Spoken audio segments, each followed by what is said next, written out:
ನಮ್ಮ ಮಲೆನಾಡಿನ ಫೇವ್ರೆಟ್ ತಿಂಡಿ ಉಂಡೆ ಕಡುಬು ಹೇಗೆ ಮಾಡೋದನ್ನು ನೋಡ್ಕೊಳ್ಳೋಣ. ಇಲ್ಲಿ ನಾನು 2 ಲೋಟ ನೀರು ಹಾಕಿದ್ದೀನಿ. 1 ಲೋಟ ಅಕ್ಕಿ ತರಿ ಅಥವಾ ಅಕ್ಕಿ ರವೆಗೆ 1:2 ರೇಷಿಯೋ. ಆ ನೀರಿಗೆ 1 ಸ್ಪೂನ್ ಉಪ್ಪು ಹಾಕೋತಾ ಇದ್ದೀನಿ.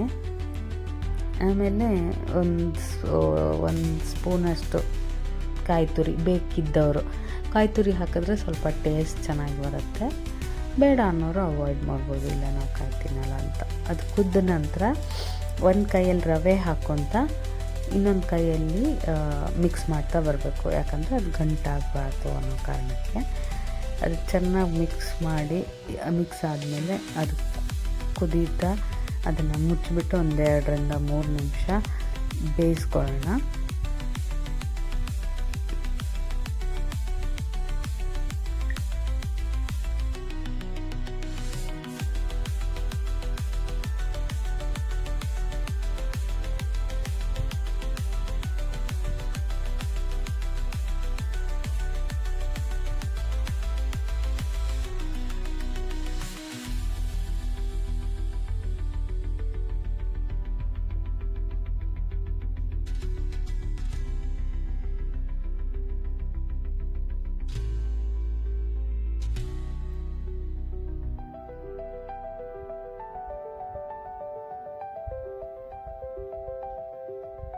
ನೋಡಿದ್ದು ಇವಾಗ ರವೆ ಬೆಂದಿದೆ.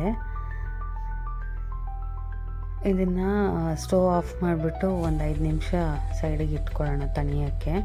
ಇಲ್ಲೊಂದು ಇಡ್ಲಿ ಪಾತ್ರೆಗೆ ನೀರು ಹಾಕ್ಕೊಂಡು ಒಂದು ಪ್ಲೇಟ್ ಇಟ್ಕೊಳ್ತಾ ಇದ್ದೀನಿ. ಸ್ಟೀಮ್ ಮಾಡಬೇಕಲ್ವ, ಕಡುಬನ್ನ ಹಬೆಯಲ್ಲಿ ಬೇಯಿಸೋದ್ರಿಂದ ಒಂದು ಪ್ಲೇಟ್ ಇಟ್ಕೊತಾ ಇದ್ದೀನಿ. ಅದನ್ನು ಸಣ್ಣ ಉರಿಲಿ ನಾವು ಉಂಡೆ ಕಟ್ಟಾಗೋ ತನಕ ಸ್ವಲ್ಪ ನೀರು ಬಿಸಿ ಆಗೋಕ್ಕೆ ಇಟ್ಬಿಡೋಣ.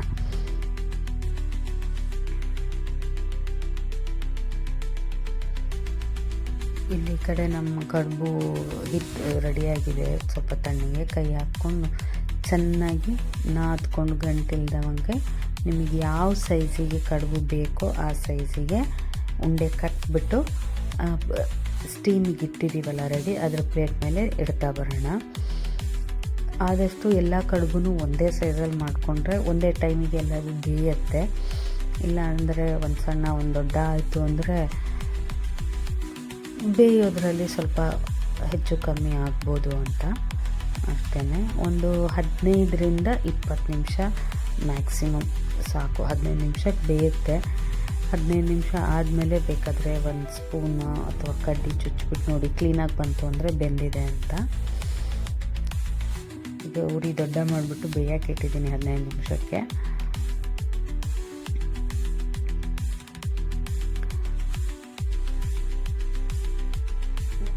ಬೆಂದಿದೆ. ಇವಾಗ ಕಟ್ ಮಾಡಿ ತೋರಿಸ್ತೀನಿ ನೋಡಿ ಎಷ್ಟು ಸಾಫ್ಟಾಗಿದೆ ಅಂಥೇಳಿ. ಈ ಬಿಸಿ ಬಿಸಿ ಉಂಡೆ ಕಡುಬನ್ನ ನಾವು ಕಾಯಿ ಚಟ್ನಿ ಜೊತೆ ಅಥವಾ ಚಿಕನ್ ಸಾರು ಅಥವಾ ಯಾವುದೇ ಸಾರು, ಮನೇಲಿ ಯಾವ ಸಾರು ಇದ್ರೂ ತುಂಬಾ ಟೇಸ್ಟಿಯಾಗಿರುತ್ತೆ. ಟ್ರೈ ಮಾಡಿ ತಿಂದು ಫೀಡ್ಬ್ಯಾಕ್ ಕೊಡಿ.